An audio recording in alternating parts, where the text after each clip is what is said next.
The panel is Influence of the New Media. Its moderator is Michael Ryan from Ryan Media Consultants. Michael is an award-winning journalist with 35 years of media experience. He recently was a vice president at the Arizona Republic, overseeing all 18 of its community republics and their associated web and mobile sites. Since leaving the Republic, Michael started his own communications firm, Ryan Media Consultants. Please welcome Michael Ryan. Hey, thanks, Frank. Thank you, Frank, and thank you, everyone, for coming. What were there, 694,000 downloads during that time? I wonder how many were for Beyonce. So we shall see. Hey, it is social media, and and we want to have you involved as well. So feel free to text us questions and stuff, and we can check them out on the monitors. As Frank mentioned, we have a great panel today to talk about that. And so as we go along, I'm going to introduce each person individually. They can talk a little bit about what they see are some of the pluses and the minuses of social media. As you well know, nowadays, people in the past used to have to wait for information. Now they don't at all, because with their smartphones and with computers and with Twitter and everything going on, people have the information that they're looking for, usually instantaneously on a basis. So this should be an interesting program. We're going to start with Dan Gilmore. He is an internationally recognized author and leader in new media and citizen-based journalism. He's the founding director of the new Knight Center for Digital Media Entrepreneurship and the Kaufman Professor of Digital Media Entrepreneurship. What a great title. At Arizona State University's Walter Cronkite School of Journalism. In 2000, he published We the Media Grassroots, Journalism by the People, for the People, a book about citizen journalism. Dan, it's great to have you.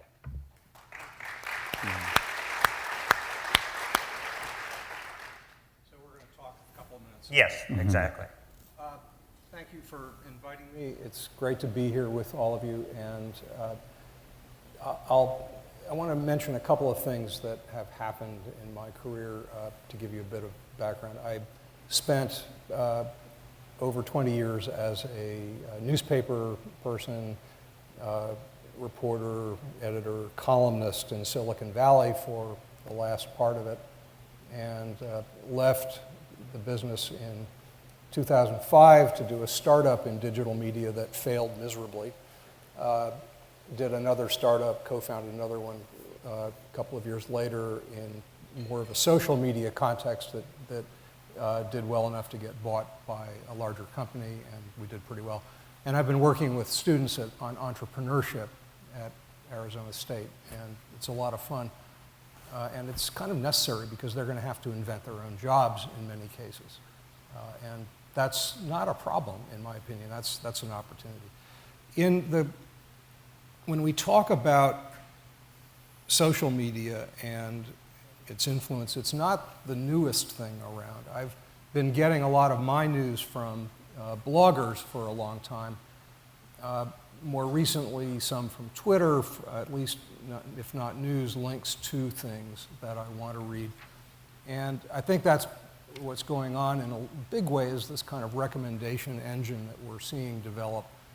It's still very, very crude and raw and flawed and wonderful. All of the adjectives you want to use apply here. We need to keep in mind that there's something of a closed loop around it, because it's people who are affluent enough to have the devices. That's becoming less of an issue because the devices are getting so cheap, but we got to keep that in mind, and the bandwidth, et cetera.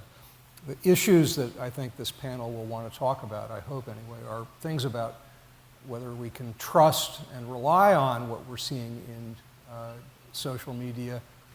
The answer is, of course, yes and no, and we'll, I'm sure, talk about that. And something I want to just spend a minute on, which is the velocity. We are in a high-velocity news world, and it used to be a 24-hour news cycle where it would be once a day based on a manufacturing model of news. Then it became more hourly. Now it's like a 14,400-second news cycle. Things bang, bang, bang, bang all the time. And that means two things. One is that we get things faster, but we also get wrong things faster. And we need to, I believe, as consumers of news, become much more aware of the fact that we can't rely on stuff instantly, even from our best sources. Because as you'll recall, National Public Radio put out on its Twitter feed when the shootings occurred in Tucson that Congresswoman Giffords had died. And that's a reputable organization. They got it wrong because they got their journalism wrong, not for bad reasons, but for just we get it wrong sometimes. And I'm encouraging people who know about the slow food movement to think about maybe we need a slow news movement, to take a breath, count to 10 before we trust exactly what we're seeing in any media at any point. Okay, very good. And I mean, the latest example was it was in Newtown, where a lot of media organizations had the wrong Lanza brother actually doing the shootings at the school.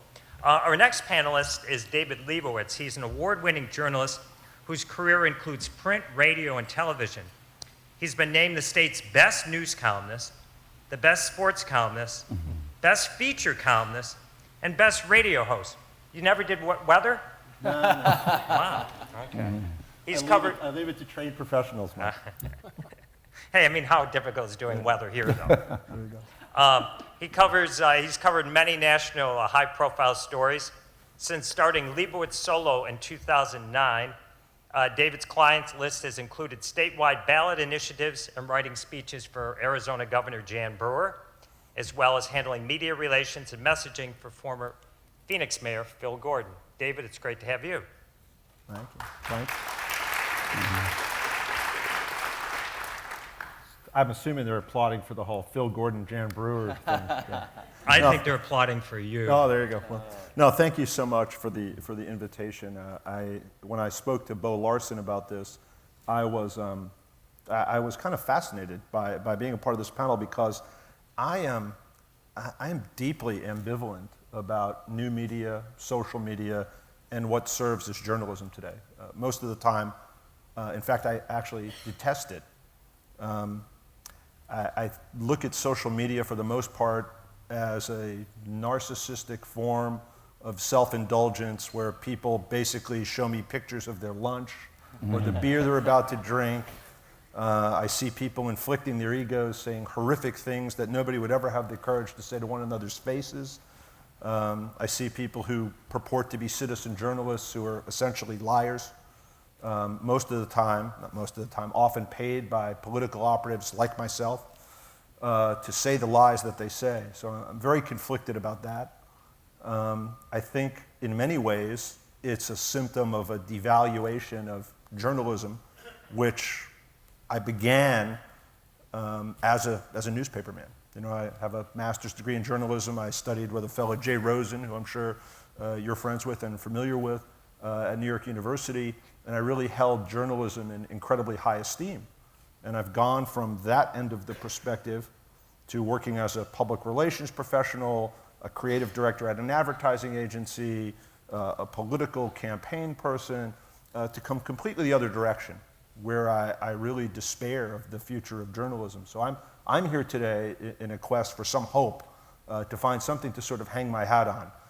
And also, of course, to fill up my Twitter feed so these 11,000-something strangers who follow me will be entertained for at least a few seconds by 140 characters of blather. So. No, that's an interesting point you made, especially at the beginning, talking about people who, being narcissistic, because there's recent reports out now that there's such a thing as called Facebook envy, and people are resenting when they see pictures of people telling about their glamorous vacations and stuff like that. And there was even a report earlier this week where some people are taking a break from Facebook. They're taking time away from it. Maybe they're burning out from it, so we'll find out. Let's move on. Chris Klein is the Director of New Media for ABC 15.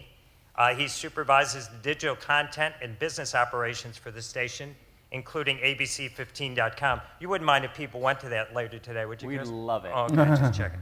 ABC 15 Mobile, and leading ABC's 15's efforts in social media. He's won 4 Emmy Awards for his digital work. While at ABC 15, he previously served as executive producer of New Media and the station's first web and technology reporter. He's also an adjunct faculty member. He has been an adjunct faculty member at the Cronkite School at ASU. Chris, glad to have you. Thank you. David, he might have gotten a little more applause than you did. We'll keep the competition friendly. We'll keep it very friendly.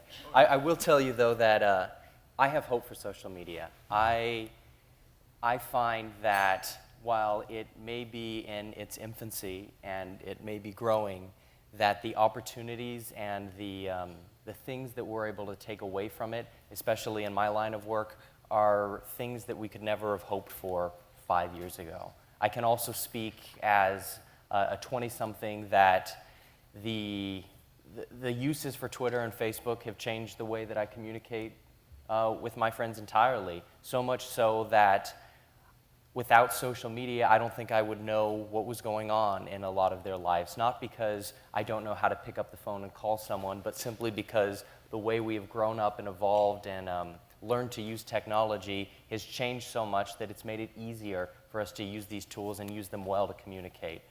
So both personally and I guess with my career and what we're trying to do at ABC 15 to build the local news brand away from just television but to these new platforms, my goal is to bring that reputability back to social media and make sure that we can use those platforms to inform with all the integrity that journalism has brought over the last 50 years.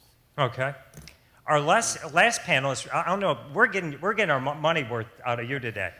He did such a Second great, round, yeah, second round. No, he did such a nice job with your speech earlier. So I could lead in and say, what would John do with social media? I've never heard that before. Yeah, I bet you haven't. You know, we're very careful at ABC News with this beast of social media. We have, you know, standards and ethics folks and lawyers looking over everything we put on the air, because you have to consider the sources. David was saying, I'm a little concerned about, you know, putting stuff that we, you know, obviously we're very concerned, and we just don't throw it on the air. Now, I'm on Twitter. I love the feedback that we can get. I like the ideas that sometimes we'll get, but then I'll have people email me directly so that we can flush an idea out and make sure that we can run with whatever we're hearing about. But the feedback's been wonderful, with a lot of ideas for new scenarios of what would you do, again, come from social media. A lot of good that comes to people who have been victimized, like Linda Hamilton, the hero in our piece about someone who collapsed on the streets. That campaign just took off, and before you knew it, her life was better for it.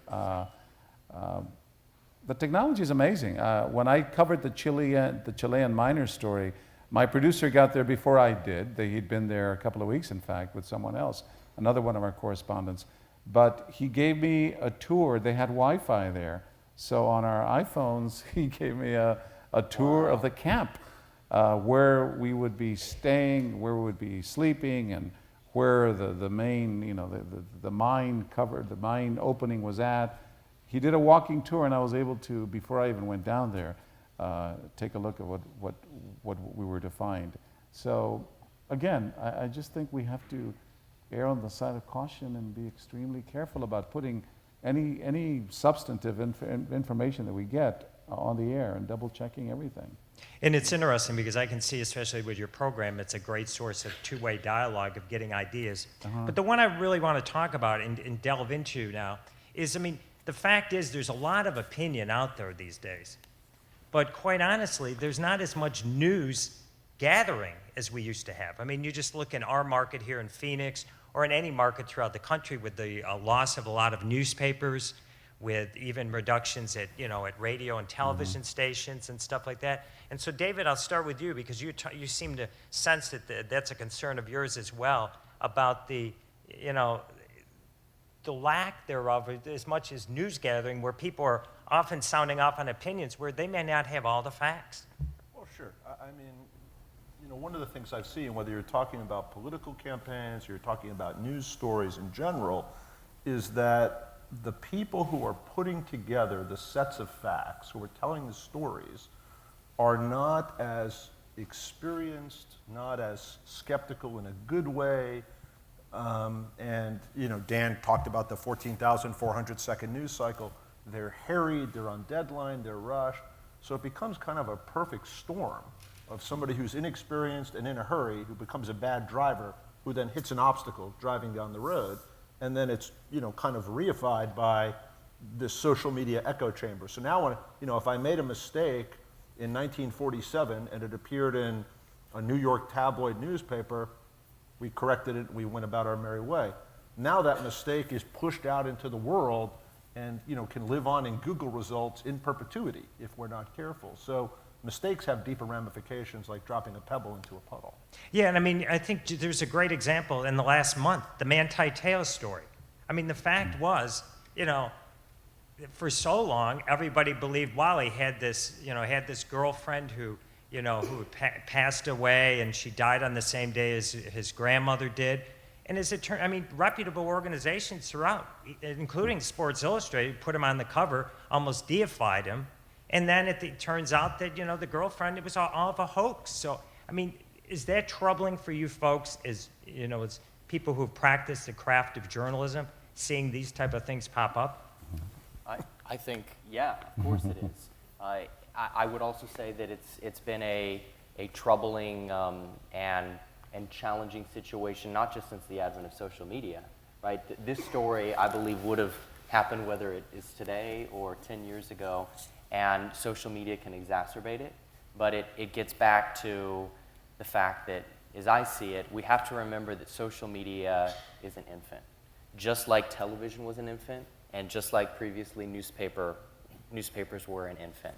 And what that means is that we're still in the process of building those standards and practices, and we have to be careful with how we utilize them. That doesn't mean that we shouldn't utilize them. That doesn't mean that we shouldn't learn from it and grow those platforms.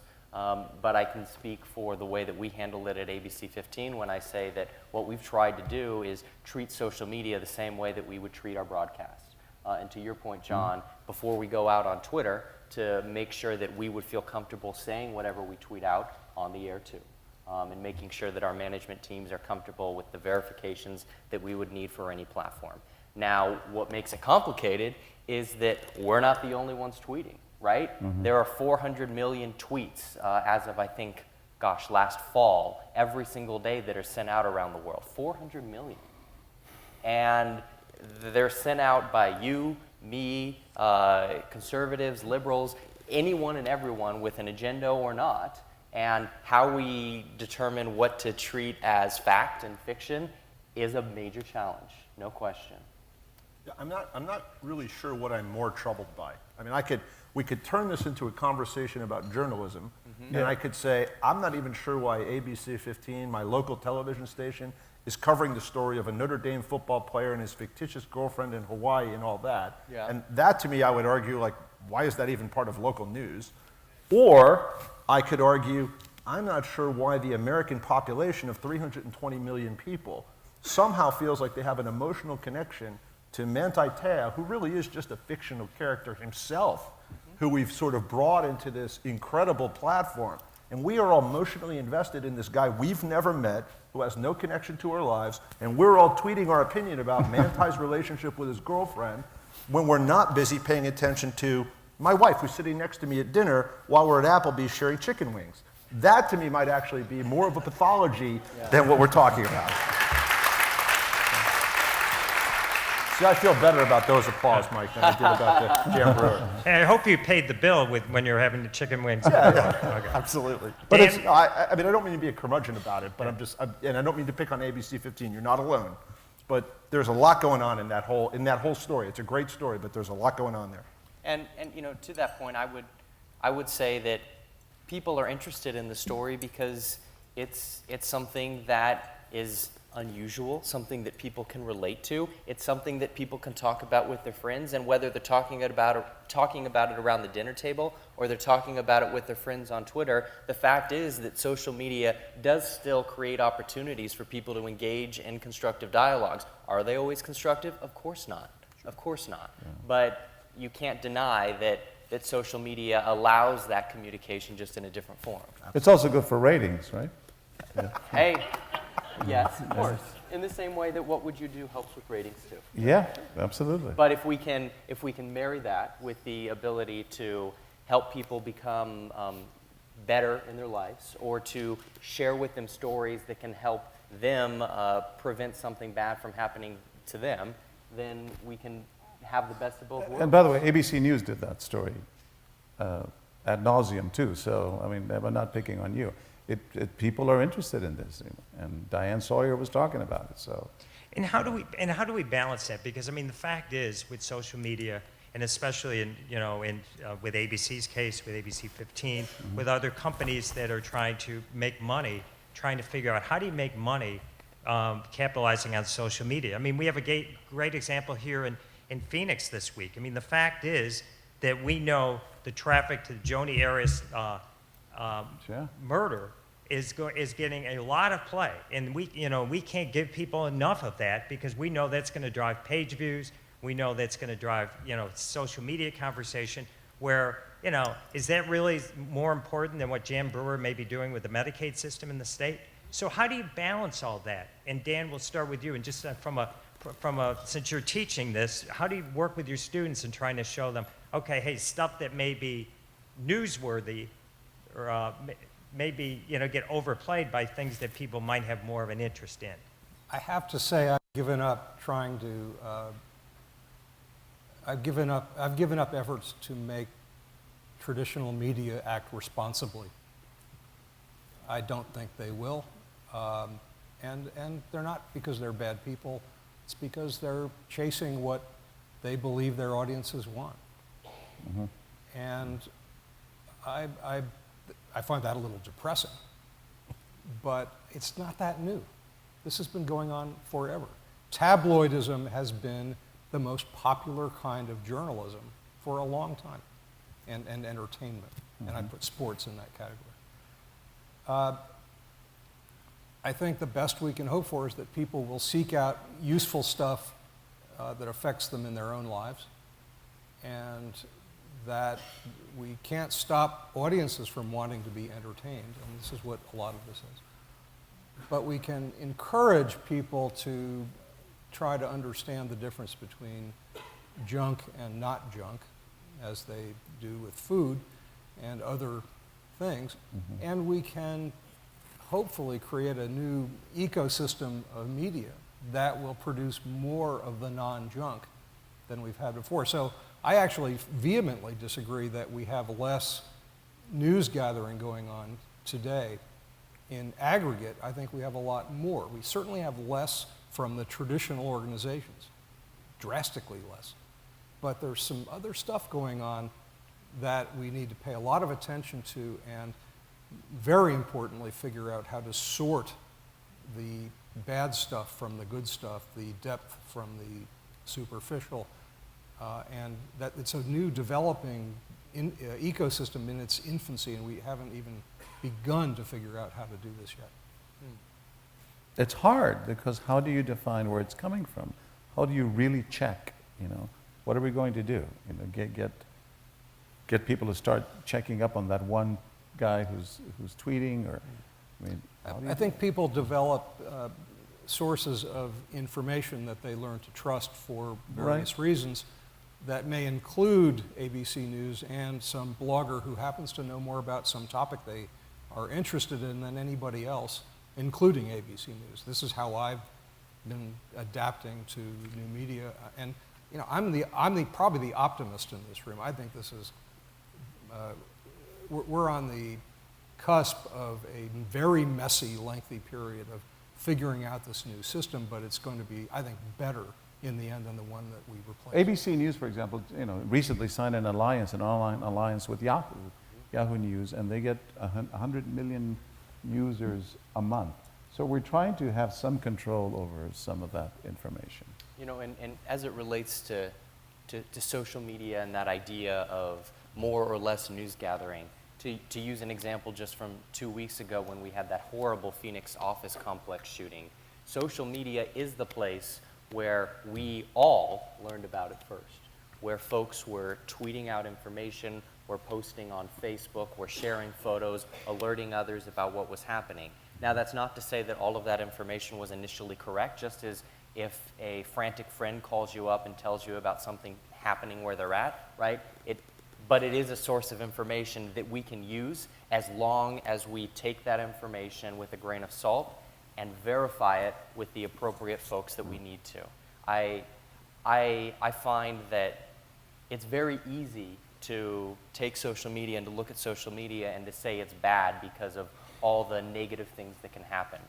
But I also find that social media in many ways is created the most inclusive world that we've ever lived in.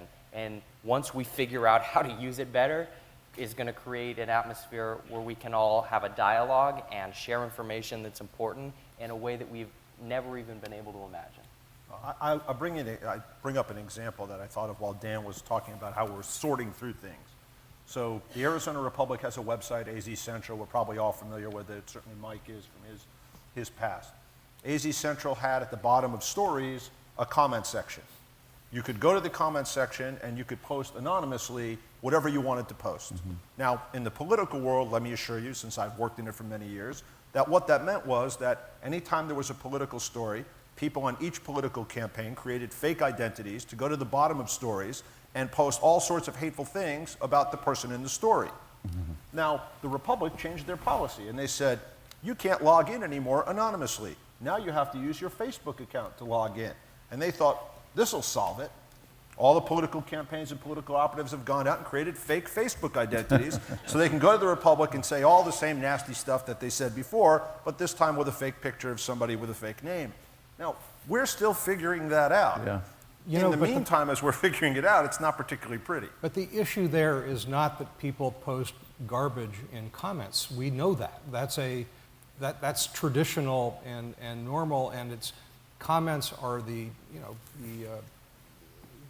dirtiest exhaust of the business. But the problem is not that. The problem is that the Republic can't be bothered to moderate and police the comments and to spend the time it takes to develop community in that section. If they don't want to take care of it, it will go to the lowest place it can possibly go. There are many places that do comments well because they take some time and resources to get it right. Yeah. Unfortunately, what happens is, and I've sat next to people about whom those comments have been written, who are trying to explain to their young children why their father was just called a pedophile in the comment section. That's number one.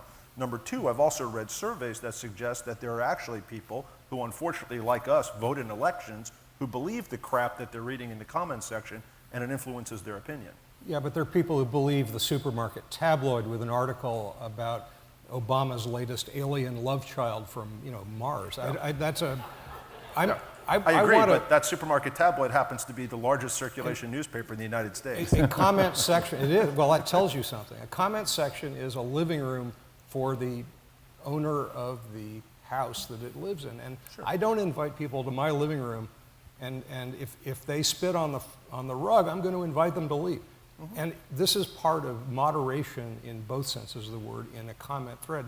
And it can be done. It just isn't typically done by news organizations. Sure. I'm only pointing out, I think, the underlying duplicity. I mean, you talk about citizen journalists, and frankly, I kind of laugh at that in the same way I would laugh at if we decided today to have citizen dentistry or citizen doctors or something like that. I mean, occasionally a dentist, a citizen dentist might pull my tooth right, but generally speaking, I really don't want somebody to do that. But I mean, what I've seen, even from reputable bloggers, is these are people who, by and large, either have a partisan agenda, they're being funded by somebody, and I can think of dozens of examples nationally or here in Phoenix of people who have a high degree of credibility in the community, who have readership and people believe, but really are just kind of inflicting themselves on people or the process. And that's the part where I feel like that's got to be part of that sorting out you're talking about. I don't want to defend too much my competition with the Republican AZ Central. However, I will tell you that Before, I would have been really rushing for you to defend it. I don't have to as much anymore. Well, and I used to work at AZ Central too, so I do have a little bit of a stake in that. I will tell you that from the inside business perspective, the challenge that I think we all face, Dan, is figuring out in a world with declining readership in the newspapers, declining viewership on television, less revenue coming in, and because of that, like with all businesses, trying to figure out how you deal with either less staffing or a reallocation of resources.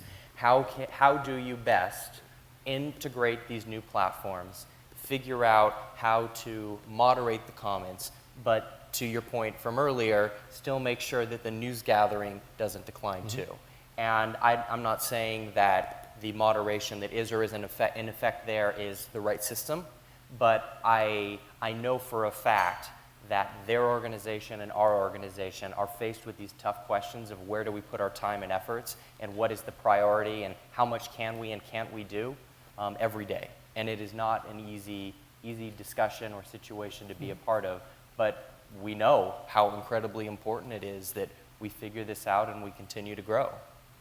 Are you growing? More and more people going online Oh my God, yeah, every day. with you guys? My job at ABC 15 is to build the infrastructure so that if you decide one day that television news isn't for you anymore, and we know there are a lot of those folks every day, that we can keep the integrity and the reputation of our brand alive in new platforms, in new ways where you're consuming content. I mean, think about it. When you wake up, what's the first thing you reach for? Your cell phone. Yeah. You don't turn on the TV anymore. You reach for your cell phone. You're looking at your Facebook feed. You might be looking at your email. And so figuring out how we can put trustworthy and reputable and verifiable information in your hand at any given moment is to me the golden ticket. And that, I think, has been the biggest change, let's say, in the last 20 years. Before, people used to have to wait for information. You know, you either waited for the morning paper to arrive, you waited till the 10 o'clock news to come on. Now, hey, at 9 o'clock, if you want to know, or at 8 o'clock, you want to know what's going on, you can go to ABC 15, you can go to, AZ Central. There's a lot of different sources for that information. So that's where the immediacy now is really great, because you can get the information you want whenever. And it's really changed a lot of news operations, because before, there'd be more of a deadline time, where a newspaper had all day to work on a story before it went to press. Now it's like all these news operations are 24/7. And I mean, especially at ABC News, I mean, it's always been that way, but probably even more now, because not only are you feeding stuff for TV, but trying to get stuff on your social media platforms, et cetera. I was in Austin, Texas the other day, and I had given a talk that morning, and I went just to relax a little bit at the pool in the hotel that I was staying in, and suddenly, I mean, this is programmed to ding every time there's a news bulletin, and sure enough, as soon as I laid my head back, it went ding. There's a gunman at Fort Hood at the military base, and I was just an hour away from that base, and for a moment I had to think, do I call ABC News and tell them I'm here and go to work immediately? Yeah. And of course, the journalist in me kicks in immediately, and I said, of course. But in the old days, they would have called me and said, John, there's a shooting near you, can you go cover it? This time I called them and told them, I'm on my way, and they said, where? They didn't even know that this had happened. It can be extremely And talk about, because you've seen it all, talk about how much easier, though, it is now to get stuff on the air. I mean, before, to have to, to get in a satellite truck or whatever, Oh, yeah. It would have been a big deal. Talk about the then and now, if you would. Yeah, I would, when I started at ABC, first of all, yes, people would watch Peter Jennings, and we'd all rush home at 5:30 or 6 for the evening news, or Dan Rather, or Walter Cronkite, or Tom Brokaw on NBC. And there were only 4 news channels, really. CNN came along, and that was it. Now, people know what's going on. We've been losing viewers left and right every year, try as we may. So we have to do everything we can to hang on to viewers, certainly for the evening news. And I think we've adjusted the newscast now to reflect that. But in the old days, I would get a call saying there's been a coup in Guatemala. Camera crew will go with you and take an editor with you. That meant an editor carries 25 cases. Can you imagine? We would edit the story at the hotel with an editor with 25 cases. They'd have to go with us. The camera crew has 20 cases of equipment. Today, I'm going to Ecuador in 2 weeks, as I mentioned, and just the producer's coming, and she is holding a little camera. Then she can edit on her laptop, and we can feed it without ordering a satellite feed. In the old days, we had to go to the government in Nicaragua or Guatemala or wherever and go to the phone company tower, plug into that a reserved time on a satellite, and that all took time, and then feed the videotape. And that was after film. In the old days, you had to develop the film. Film? But What is this film? he has no idea.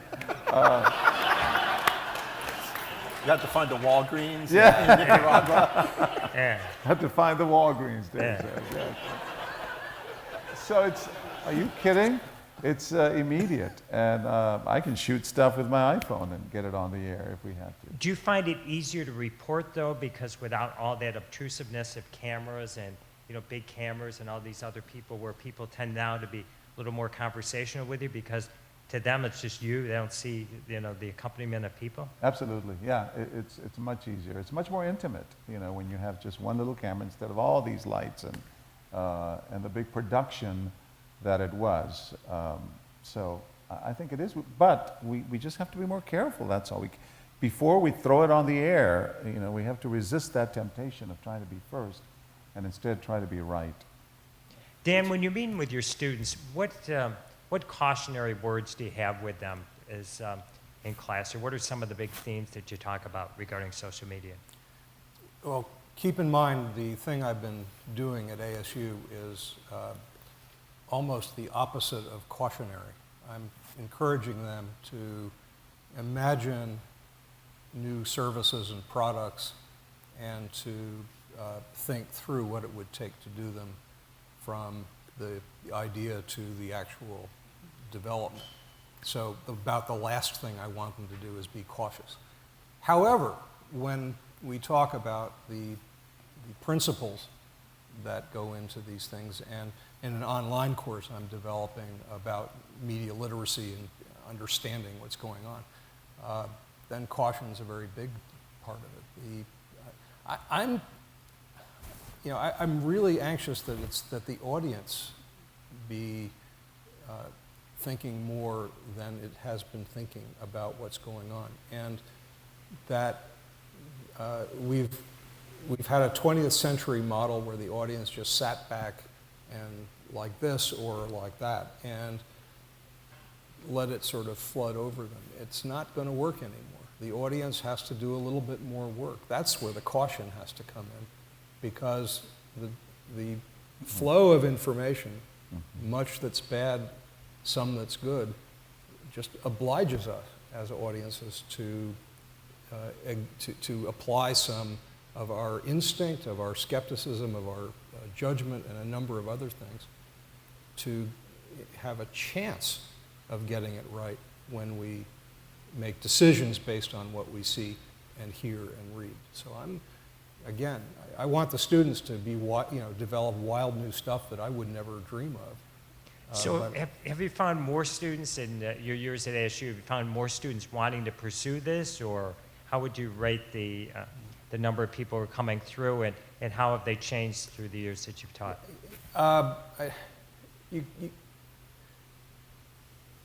People who do startups probably cannot be taught how to do them. It's either in you or not. You're either a terrific baseball player or athlete with some innate stuff if you want to get to the highest levels, or you're not. There's some stuff can't be taught. What you can do is help them appreciate the culture of the startup and to understand that they're going to be changing jobs a lot, that they're going to have to bring entrepreneurial concepts into whatever thing that they do, including if they go to ABC News in New York, and where entrepreneurship inside the company is now going to be a requirement, not just outside. So this is a new field in academia to try and get people to be entrepreneurs, and it's not entirely clear that it can be taught. Okay. I would tell you that I've been hiring web producers, folks who live and breathe this digital world for the last 5 years. They don't know film either, do they? They don't know film either. They know film even less than me. And I will tell you, in the last 18 months, we have started to see a flood of applicants like never before. And I attribute that to the fact that we have brought up a new breed of journalists that know that that is not just the future, but that's the world we're living in now.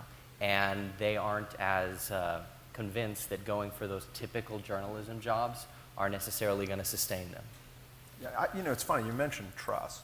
And I want to make a distinction for a second about what I'm about to say. And one is that I think skepticism is good and cynicism is bad, generally speaking. And I think that there was a time in this country, and you referenced 4 networks, 3 networks, CNN coming along, and when Walter Cronkite was the most trusted man in America. And when it came out of Walter Cronkite's mouth on the evening news, people trusted that and they believed it. And there was a very low degree of skepticism, and our country probably had a lower degree of cynicism. Now I have a feeling, maybe I'm speaking more for myself, but that the degree of trust in what people say on a newscast, online, is almost nil. And that we've all become conditioned to believe, well, if I'm watching Fox News, they're lying, they're slanting it toward the Republican side. And if I'm watching MSNBC, they're slanting it toward the Democratic side. And if I'm watching local news, who knows if these guys know what they're talking about. And if there's a blogger online, I don't believe that stuff. What, are you kidding me? And so we've really become a highly skeptical nation. Now, I don't know if that's inherently good or bad. It just sort of is at this point. I don't know how you recapture, or if you want to recapture that trust, but it's very difficult because as a storyteller, which has been the thread that's united my entire crazy patchwork of a career, I mean, stories don't really work without trust. I mean, unless you have some sort of ability to connect with somebody, you're not going to buy into those stories very much. And so storytelling has become increasingly tougher in this new world because we don't buy, I mean, we don't believe stuff anymore the way we used to. And that's really difficult. John, your thoughts? Yeah, I think there is a lot of cynicism. 2 nights ago, I was in Houston working on a story, and I was having dinner, and these 2 women from Texas recognized me from ABC, and they had had too much to drink, but they did come over, and then they started arguing with me about the liberal media. And she kept saying, you guys, all you do, you're anti-gun, I shouldn't pay for your abortions. And I mean, there was so much anger in this woman's face that I had to walk up and say, it was nice talking to you. She wouldn't let me talk, and I just had to walk away. Now, this was just one isolated incident, but man, it was almost scary how viciously angry she was at what she called the liberal media, and blaming me. And I said, you haven't seen what I've done. You don't all know my history as a reporter, but boy, she threw me in with everyone else. But the worst part, I mean, the part, like, play that out. Let's say you responded, right? You'd had a couple of beers at dinner, and then you get into a conversation with her. So she picks up her phone and she's shooting, her friend's shooting video. Yeah. And suddenly, Drudge Report has a story that says ABC, ABC News correspondent Absolutely, goes nuts at Chili's. Oh yeah, But I mean, I was thinking We didn't about, establish John was eating at Chili's, by the way. I mean, for the record. I don't know why I keep coming back to these Fern Bar, Applebee's, Chili's. I'm hungry, apparently. chicken wings. No, exactly, yeah. No, but, that I advise a lot of elected officials, right? And people in political campaigns. And the one thing we talk about, one of the first things they talk about in media training is that everybody has a phone, and that phone is a camera. And that phone will record what you do. And if you do something stupid, like get into an argument with somebody, I mean, if Mayor Barrett here in Peoria decides tomorrow that, John McCain's going to retire eventually when he's 110, and Mayor Barrett is going to run for United States Senate, he's going to go on the campaign trail. The first thing we're going to tell him is, you have got to be mindful that every single person you are talking to has the capacity in real time to end this political campaign if you do something stupid. That's a radical change. from what we're talking about. It is a radical change, but I think there's also a change coming in people's understanding of that reality, which is that I could follow anyone in this room around for half an hour with a camera and capture something that would make you look stupid. Anybody could do that to me, to anyone in this city. And we have to start cutting each other some slack, and I think the younger folks are actually doing that to some degree, because the alternative is that if we don't, we're not going to want to put anyone in positions of authority who ever said or did anything stupid when they were in their 20s. And that would be kind of impossible, because, you know, it's probably a good thing that social media wasn't around when I was in my 20s. I won't say much more about that. But we're going to learn over time. Now, I've said it publicly before, but we're going to learn over time to cut each other some slack. And I think the issue with a politician whose fears the end of a campaign for doing something stupid is going to evolve into, is this part of a pattern? Is this who the person actually is? Or is this just somebody who got pissed off? And, you know, we all do. And I really do believe that we're going to come to an accommodation with each other, because the alternative is sort of unthinkable. Well, and in many ways, that goes back to, Dave, what you said about skepticism versus cynicism. I welcome folks to be skeptical when they see something that comes out, and then they can make their own educated decision. And I hope that you're right, Dan, that folks have brought a new level of understanding, and this continues, a new level of understanding to, okay, what's okay and what's not. But too often they don't. I think too often they don't make an educated right. decision. And when that picture gets out, it makes a huge splash. Yep. And had I yelled at this woman, it would be all over the place. My credibility is all that I have. And as soon as a reporter, your credibility gets shattered because you punched somebody out or yelled at someone, you're dead. Yep. I mean, Well, and especially because the fact is, even if it's wrong, Yeah. you know, it's out there, and then it's so much harder to correct the misconception, Absolutely. and that's the big thing. We're eager to hear what you folks have to say. We've got two people with the microphone, so if you have any questions. Oh, there we do have questions right there.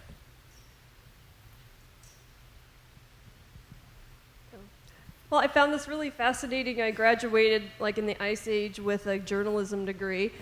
And one of the things that I remember my professors instilling is that the integrity of a reporter or a journalist rests in their ability to be unbiased. And I mean, that was just drilled into us. And number two, you had to have two sources for every story. And number three, leading into that was you had to have two sides to every story. And you had to report that, you know, in your report. And if you didn't, you know, you've just lost your integrity. You've just lost, you know, the only thing you're standing on, which is your ability to be unbiased as a professional. Because I think we can agree that, you know, all these comments and things that are on Twitter are just that, opinions and comments. But a journalist and a professional rests with the other side of it. So I guess my question is more toward Dan, and that is, are these the kinds of foundational things that are still being taught? You know, because I haven't been there in a Coon's age, so I don't know what's being taught in there. But you know, these are the kinds of things that bother me when I watch the news, and a reporter says, "Oh, I think this or that." My mind just instantly tunes out. It's like, well, who cares what you think, Irv? I mean, you know, you're there to report the facts. And so is that still foundational? For me, Yeah. I think the foundations, the principles of journalism, and again, I'm not teaching in the regular curriculum, are not really different from the past of you know, thoroughness, accuracy, fairness, independence in some ways, and I have another one I would add, which would be transparency, which is not practiced. However, I do not speak for the Cronkite School with what I'm about to say. You should understand that. I do not believe that it's possible to be unbiased. I do not believe that it's necessary to hide one's worldview as an organization or as a journalist in many circumstances. But in fact, that transparency would help people refract where this is coming from and through a lens and understand the story better.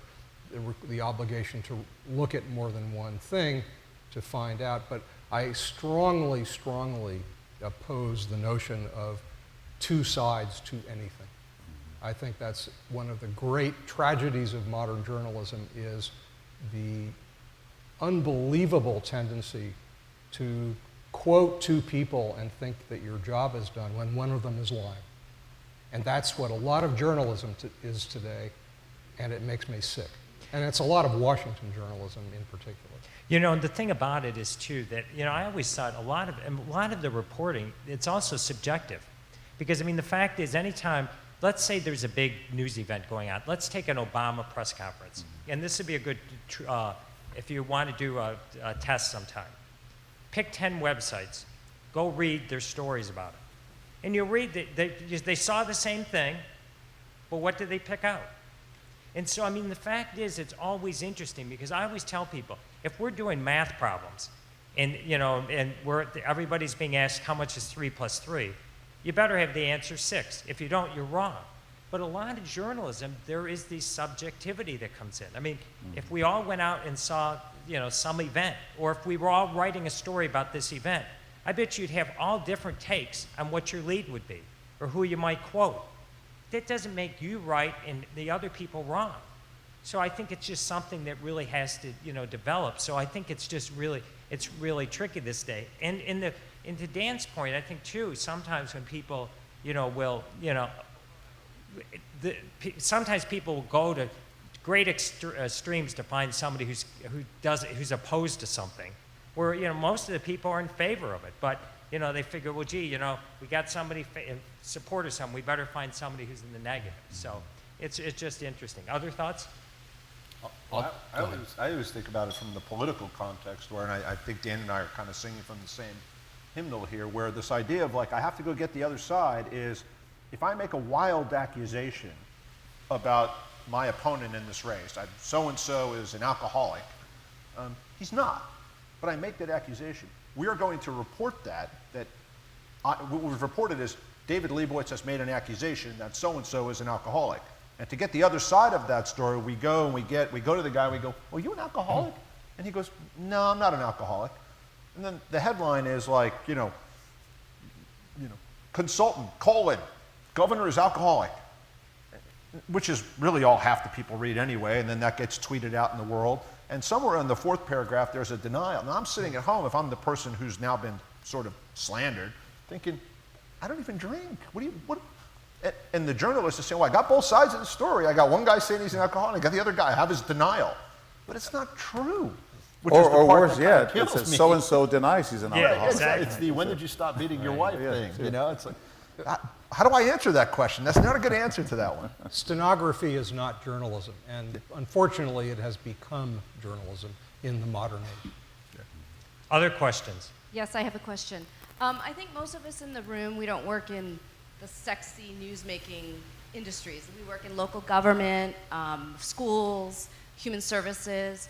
So how do you suggest we cut through the noise and help people to care about and become involved in things that are really affecting their lives, but maybe they don't see it? I would say that for us at ABC 15, we want to tell stories about people. We want to use the emotion and the power of how something affects an individual to use that as a broader tool for, okay, this is an issue.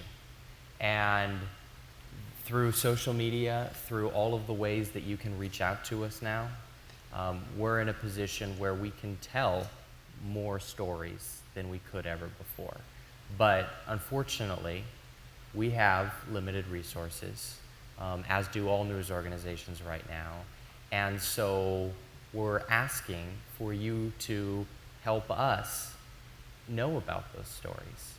That's why you see so many news organizations asking for you to share your stories and your news with them. It's not always just because they're lazy, right? And I think that news organizations sometimes get a bad rap for that. It's because if we want to tell more meaningful and powerful stories, we've got to know about them. And so I would ask that to all of you in the room, as you have stories that you think are impactful for our community and our valley that either need change or can help us build better communities, don't just expect that we'll find that story. Hopefully we will. We have a team that is looking for that every day. But I would encourage and ask that you feel comfortable reaching out to us too. And once you do that, often we at the network hear about what ABC 15 is doing in Phoenix, or they will call us, and then we pick up the story on if it's of national interest at the network. May I encourage you to tell the stories yourselves? I was And about things where you live. Have a blog for your neighborhood.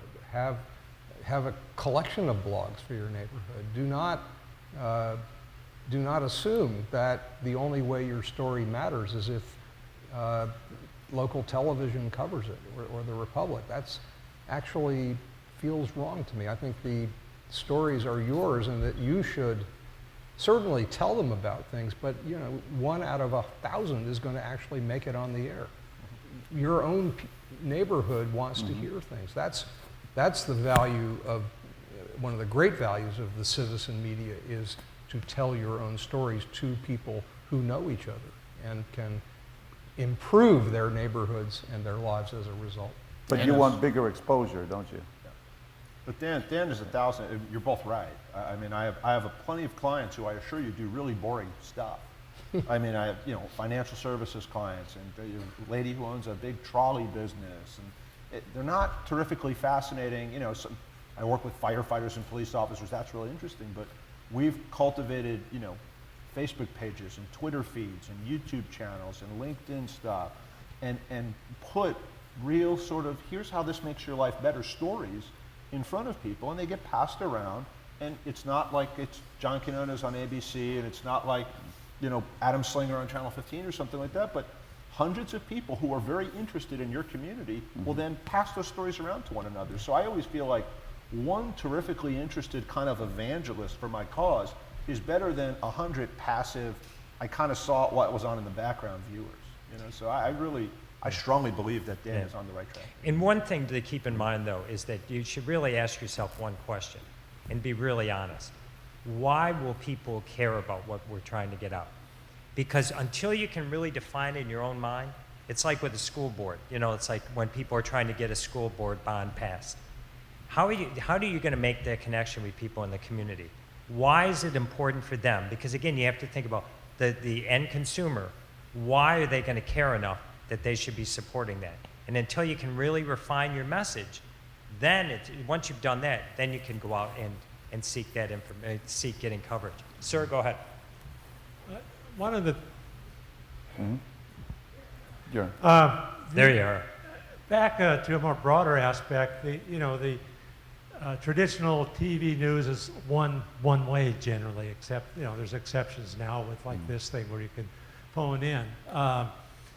Interactive news, that this person is empowered, that's seen it on the website, is empowered to react right then and there.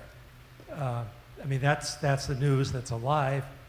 I'm interacting with it, where I'm only receiving it from the television set. And I think that's where this new dynamic is coming from. And then you come up with a problem, too, of who's going to regulate what's right and what's not, And that's a big issue, too.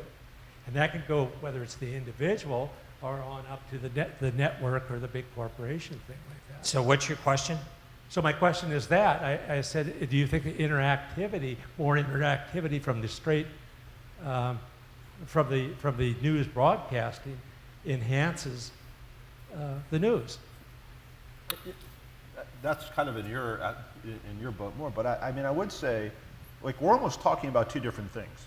Like, one of them is the distribution model of how the news goes in or how I can play with it, how it can go back and forth between the two of us. That is its own unique set of opportunities and brings its own unique set of problems. On the other hand, there is the truth, hurtfulness, morality, or whatever of that information that's being passed back and forth. And the tension I see is that the speed of the technology, the quickness that we can have that conversation negates whether we can figure out whether that conversation is actually true or not, or worth having. I mean, I'm always struck by, I follow all these different local television and national television stations, you know, on Twitter and other places, and I can get like a tweet 20 seconds apart from the same, you know, 12 News or ABC 15 or whoever it is, and one will be like breaking news, shooting at 16th Street in Glendale, and the next will be pop some popcorn and watch The Bachelor tonight. And I'm like, which of these is news? Like, what? Hold on, you're blowing my mind here. I can't process all this information that's coming at me.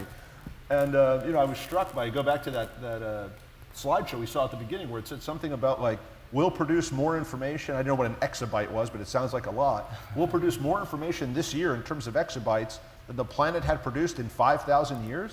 Like, that just frightens the hell out of me.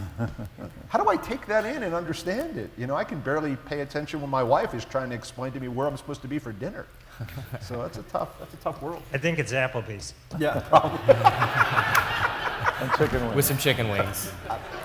Any other questions? Colonel Mustard in the drawing. Let me, I do want to sure. speak quickly to the point about interactivity, because I do think there is more opportunity for some of the traditional outlets to engage in that. At ABC 15, we've experimented with it. In fact, I think David was a guest on a show we experimented with called ABC 15 Now, where we brought in folks who could have live conversations with people on social media.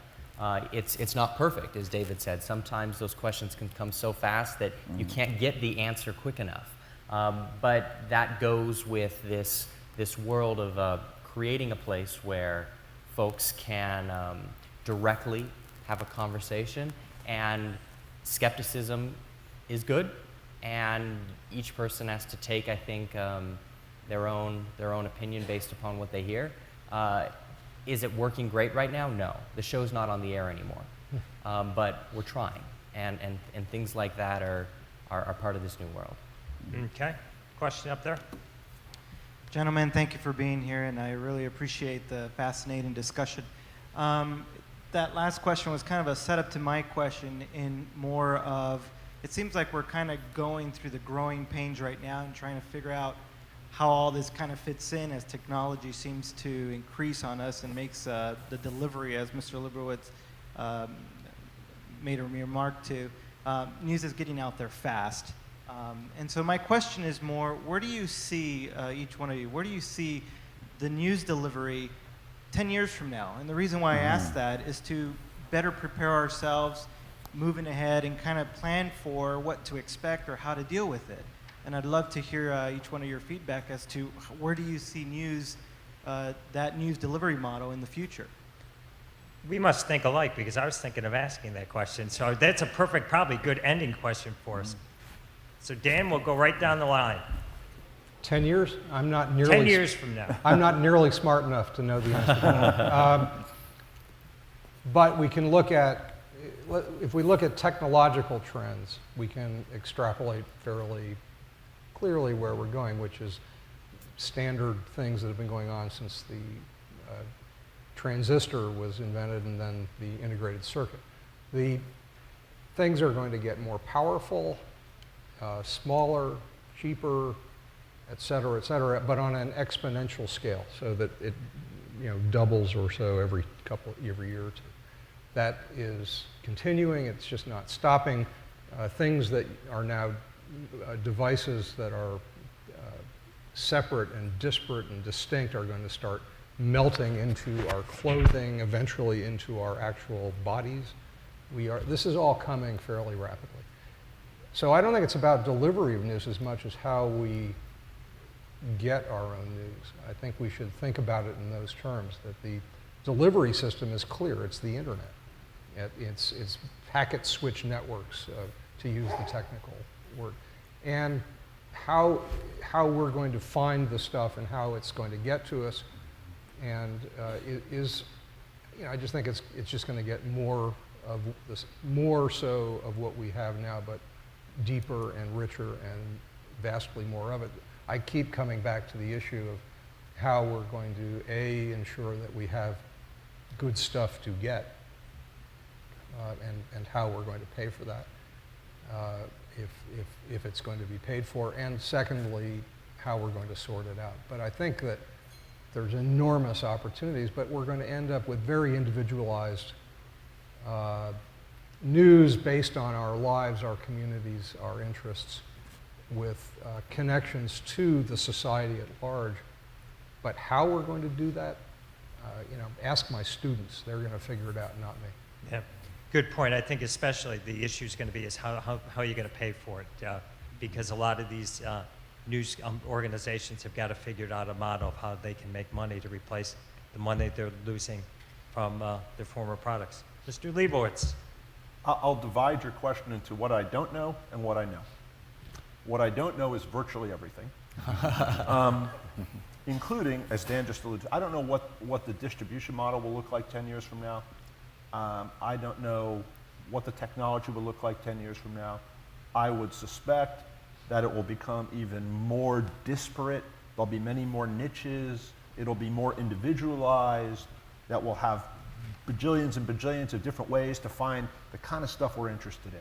And I don't know what that's going to look like. What I do know is that ever since there were sort of two people on Earth, and we were living in caves, sitting around fire, we told each other stories. And that's what I'm dedicated to, and that's where I'm optimistic. I believe that the best stories will find their way to get out into the world. And what I try to convince my clients and my friends and my own heart is that, he with the best stories, she with the best stories wins. And it's that I know, and that's where I'll continue to sort of follow. How we tell them, I got no idea. Chris? I wholeheartedly agree with David. Storytelling's not dead. It'll never be dead. I do know, based on everything I'm seeing, that we're becoming a more mobile society, that these devices in not 10 years, in 5 years, are going to be vastly more powerful. That your television, your computer, and your phone will be more connected than ever before. It will be living in a wireless, high-speed network. And to Dan's point, I do not think that the Star Trek world of devices that you wear in eyeglasses or are infused are actually that far off from the reality that we may be seeing. I do think David's also right in that individualized news is going to become more prolific and more powerful. Right now you can get it, but it's not always information that you really can use. And that's an advantage that all of us, I think, should look forward to. The most important message for me with this whole conversation that I hope that you walk away with is that, to David's point, be skeptical, not a cynic, and realize that while social media is scary and social media can create problems, it has the potential to open up a new world of positivity so much more. Okay, and John, we're going to let you wrap it up. Wow, who knows what the future holds, but I can guarantee that news will be more immediate, even more immediate, live, that it'll be more tailored, to, of course, to your individual needs. It's scary to think of what government might know about you, and of course they already know a lot, and how much worse it can get or better. So I think in the end, I tell journalism students who worry about there not being any jobs in this business, in television or newspapers, the same thing Dave just said, that there will always be room for good storytellers. That's what I cut my teeth on, and I hope that's what I do for many more years. As for the future, I think it's exciting, but also a little bit scary. Right? And I think telling stories, I think, as you guys said, I think will always be at a premium, and being able to tell them well is going to be the key. And with that, we're going to end it. I really appreciate everybody's participation. Dan, David, Chris, and John. Thank you very much. Thank you.